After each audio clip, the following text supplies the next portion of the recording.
کاک عومەر چۆنی؟ سەرچاوی من زۆر سوپاس مەمنونم. باش کاک عومەر. زۆر سوپاس مەمنونم بەڕێزی چۆنی ئەحواڵت باشی؟ سوپاس کاک عومەر. کاک عومەرە تو کاتژەر لقی پارتی لە ئەوروپاوە نییە؟ بەڵێ کاک عومەرە بەڵێ کەرم کرد. ئەمە ڕۆژنامە نووسین پرسیارێکمان هەیە ئەگەر جوابمان دەیەوە وەڵای ماوەیە کا دەبینین ئێرهاب لە ئەوروپای زۆر بووە لە بەرامبەر ڕەخنەگرەکانی پارتی. باشەوە هۆی چییە؟ هەموو پەنجەی تۆمەتیشۆ ئێوە ڕادەکێشێ. یعنی من نەمبیستوە شتێکی وا بقەومێ لە ئەوروپا. چۆن هەوڵی سوستاندنی ماڵی مەکی ئامێدی درا بە زیندیتی، هەوڵی تیرۆری قادر نادردرا لە بەردەم ماڵەکەی خۆی، هەوڵی تیرۆری ئازاردانی ڕەنزەرگراوی کرا. ڕاچیە لەسەوە؟ وەڵڵی من هیچ ڕایەکی بنیە و من ئاگام لێ نییە شتی وا بقەومێ لە ئەوروپا. من ئێستاش لە کوردستانم ماوەیەکی درێژە لە کوردستانم بەڕاستی. ئەزانم لە کۆنگرن بەزە شتانە هەمووی چەند مانگێک لەمەوە بەر ڕوویدایە. باشە تو ئیدانە دەکەی ئیدانەی تیرۆر و ئڕهاب دەکەن لە ئەوروپا بەرامبەر ئەو چالاکوانە کوردانە؟ من 100% دژی ئێرهابی هەر شتێکم، دژی ترساندنی هەر شتێکم. ئەو شتانە نابێ بکرێ بەڕاستی بەرامبەری مرۆڤ. ئەوجا دژی پارتی بێت، دژی یەکەتی بێت، دژی مرۆڤێک بێ، حتا دژی حیوانێک بێت. من دژی هەر شتێکم کە ئینسان زەختی لێ بگرێ یان ئەوە بێ لە بەرامبەردا نابێ کە خەلکانی تریش بێڕێزی بەرامبەر خەلک بکەن. یعنی کەس نە ئەوانەی کە تۆ دەڵێ تیرۆر بەرامبەریان کردووە، نە ئەوانەی کە دەڵێ تیرۆریان کردووە، هەردووکیان من باش نابینم کە شتێکی وا بکرێ. بەڵام تۆ ئێستا جەنابەت من ئێستا گوێنێکت پێ بدەم، تۆ کاردانات دەبێت بەرامبەری من. بەس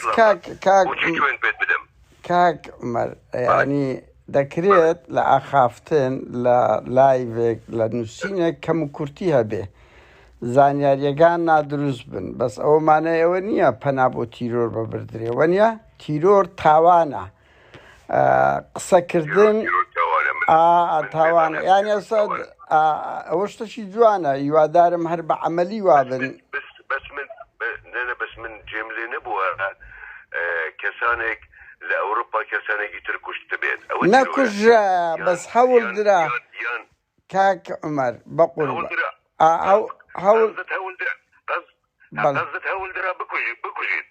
بەڵێ ئەم بەخۆم یەک لەوانم مناوم قادر نادرا هاتن لە دوو کەس بەڵێ شکایت بکە بەرە لە وڵاتێکی ئەوروپی و لەناو شکایەتمان کردیە، دوکۆمنتیشمان زۆر کردەوە. بەس قەزدم لەوە دێ ئەو 5-6 مانگەی لە دوای ئەوەی کە سەرۆک وەزیرانی هەرێم هاتە لەندەن، ئەو حاڵەتە گەلک زۆر بووە لە بەرامبەر هەمومان. ئەوە هەموو پەنجەی تاوانەکان بە پێی زانیاریەکان لۆ ئێوە ڕادەکێشێ. مەسەن هەوڵی سوتاندنی ماڵی مەکی ئامێدی درا کاک عومەر، بە زیندیتی بە شەو بە سوتفە ئەوە لە میدیا باس کرا. توکو کارجەر لقەچی پارتی ئاگاداری ئەو شتەنی کاک عومەر. هەراسان من اعتراف بەوە ناکەم، من باوەڕ ناکەم کەس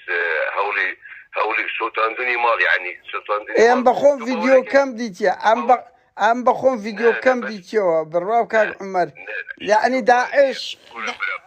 بەڵێ کاک عومەر داعش لە ئەوروپا شتی وای کردیە بنمون. ئەمن خۆ ناڵێم 100% پارتیە، من ئەڵێم ڕوبەڕووی مەکی ئامێدی ئەوە بوو هەوڵی سوتاندنی ماڵەکەیاندا. ئەم بەخۆم بە ڤیدیۆکەم دیتەوە بەس لەبەر ئەمنی ناکرێ. بەش تو نەزانی کێ هەکە حتا ئاگر تێبەردا بێت تێبەرداوە وە قادرانی پارتی ئەوەی من دەناسم لە ئەوروپا برادری منن لە ئاستێکی ئەوەندە بەرزان کە بەڕاستی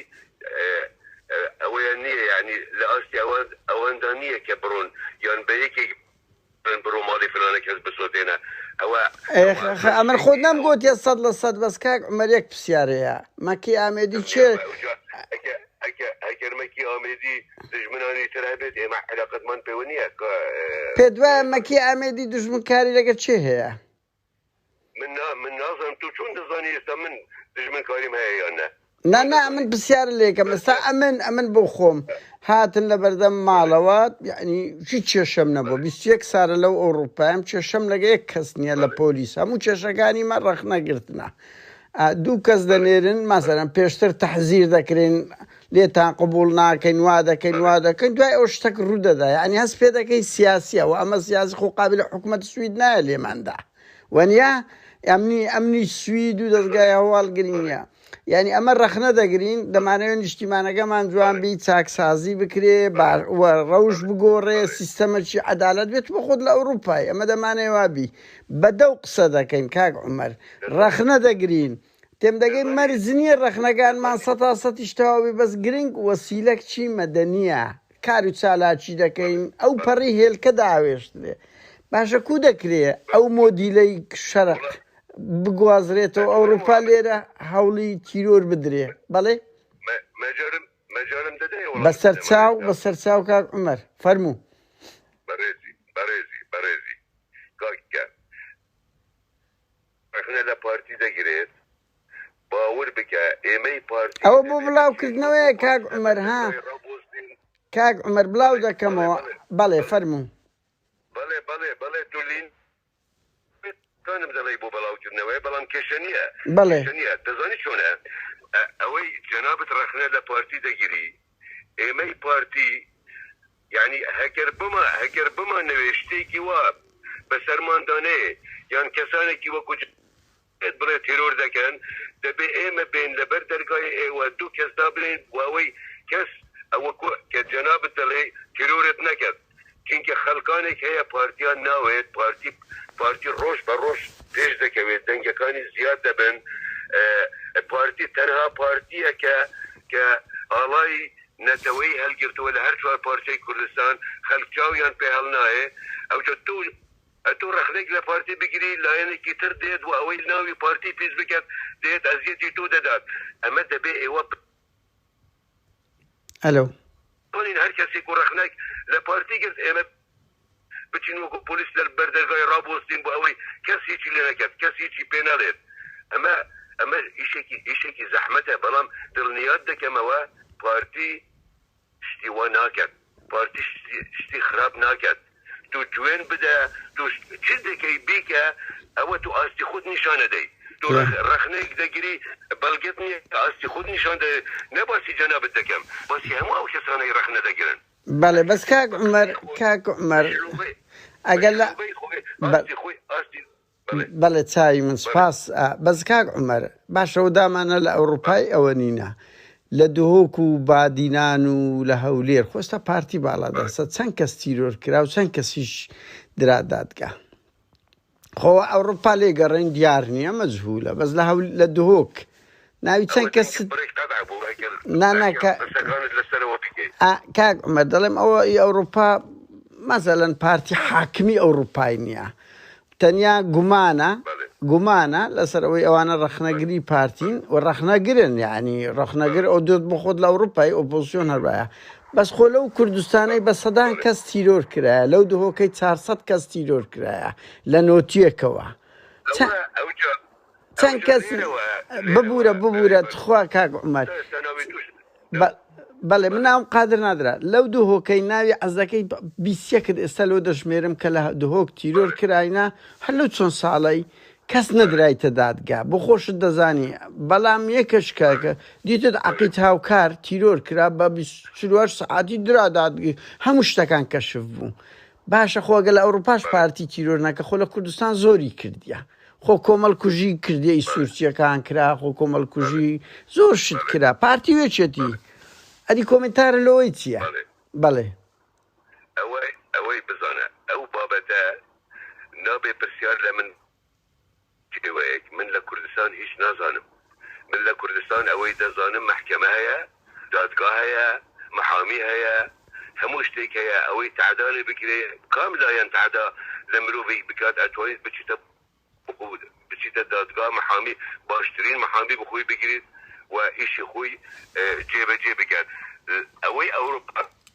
جەنابەت من کرد من وەڵامت دامەوە زۆر ڕێزم لە جەنابەت سپاس دەکەم جارێکی تریش ڕێزت لێ دەگرم و لێرە سپاس دەکەم بەڵێ ئەم بابەتە کۆتایی پێبینی چونکە من ناتوانم بە بەردەوام 24 ساعت قسە بکەم لەگەڵ جەنابەت ئێستاوە من گەیشتیمە جێگایەک باوەڕ بکە ئەمە 6-7 دقەیە لەبەر دەرگا ڕاوستام خەڵکانی تر لە ژوورەوە ئەنتیزاری من دەکەن باشە کاک عومەر ئەم سوپاس دەکەم ئەمە بە ڕێزەوە گفتوگۆ لەگەیەک دەکەی بە کاک ئەنوەر مەسیفیش بڵێ بابە خۆش نییە ئەو مەسوولتانە قەپات دەکات لە سەرمان ئەمە ئاوە گفتوگۆ دەکەین خۆ قابلە ئێرهاب ناکەین گفتوگۆ دەکەین سوپاس دەکەم کاک عومەر بەڵێ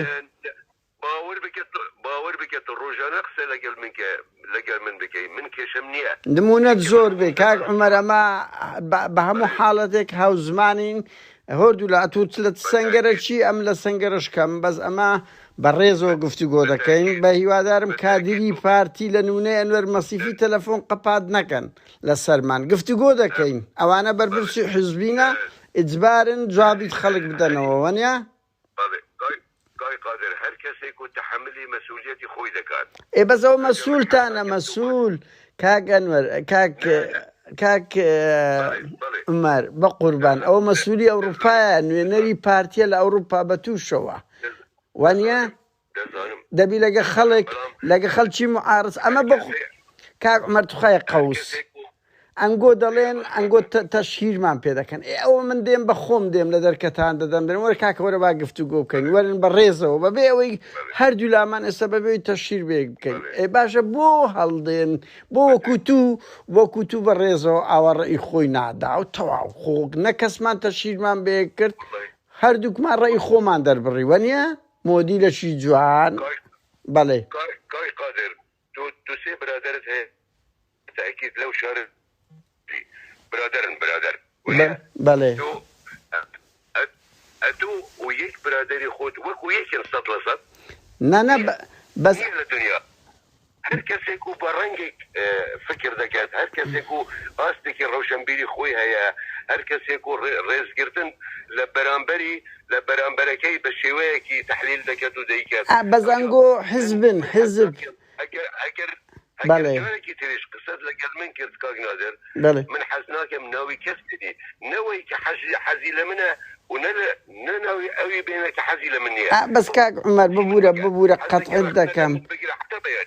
بەس کاک عومەر ئەمن قسە لەگە تو وەکو عومەر زاوێتەی ناکەم تۆ کارژەرلقی پارتی کاک ئەنوەر مەسیفی کاک بەهەجەت مەسیفی ئەنگۆ هەموو تەمسیلی حزبێک دەکەن یعنی شتەکە پریڤات نییە شتی حزبیە بە قوربان وانیا یعنی ئەنگۆ نوێنەری پارتین لە ئەوروپا یعنی من کێشەی شەخسیمان لەگە کەستان نییە ئەمە وانیا مەقسەدم من ناتوانم لە جێگە بەس دەبی بە مەسئولی حزبەکەت بڵێ خەڵک تەلەفۆنت لۆ دەکا چۆنە بێ چۆن لە جاتی ئەوەن قسە بکەم ناتوانم بەس دەڵێ من وەکو نمونە هێنامەوە کاک عومەر ئەڵێم هیوادارم وەکو تو گفتوگۆ بکەن تەلەفۆن دانەخان یعنی ئەم خۆ تەشیرم بەوانیش نەکردێت تەلەفۆن داخستن شتەشی جوانیە وەنیە هەر ئەوەندە دەڵێم نمونەت وەکو تو بابێن ئاوا هەر کەسە ناڵێن ئەمە تەشیر دەکەن ئێکاکە ئەوە دێن ڕێی خۆمان دەدەین دەگەینە گفتوگۆیەک با خەتش بڕیار بدە سوپاس کاک عومەر با کاتت نەگرم سوپاست دەکەم کە جواب بدەم زۆر سوپاس حەز دەکەم یەک قسە بڵێم و تو وەڵامی من نەدەوە بەڵێ من هەموو هەوڵ خۆم دەدەم نە مرۆڤی نۆرمال بکەم بە پارتی مرۆڤی وەکو قادر نادر قەناعەتی پێبینم بیکەم بە پارتی ئەمە واجبی منە وەکو کاری حزبی ئەوە دەگەڕێت سەر ڕەفتارتان چەند ڕەفتارتان واز لە مەسەلەن کاری ئەرهاب بهێندرێ خۆ ئەمە خۆ دوژمن کاریمان نییە لەگە هیچ حزبەچ ئەمە ڕەفتارەوەمان لێ دەکە خۆ بەعسیش خەڵک لۆ زدی بوو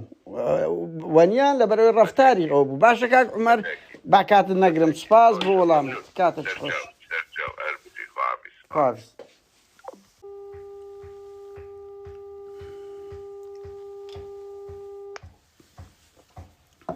کاگەنوەر چۆنی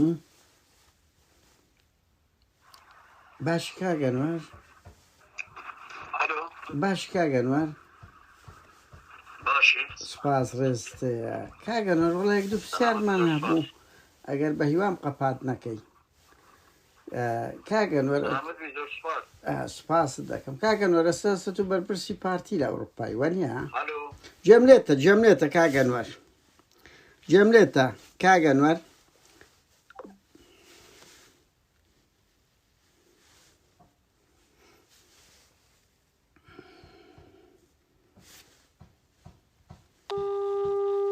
ئەو بۆی دەکەینەوە دووبارە کاگەنوەر مەسیفی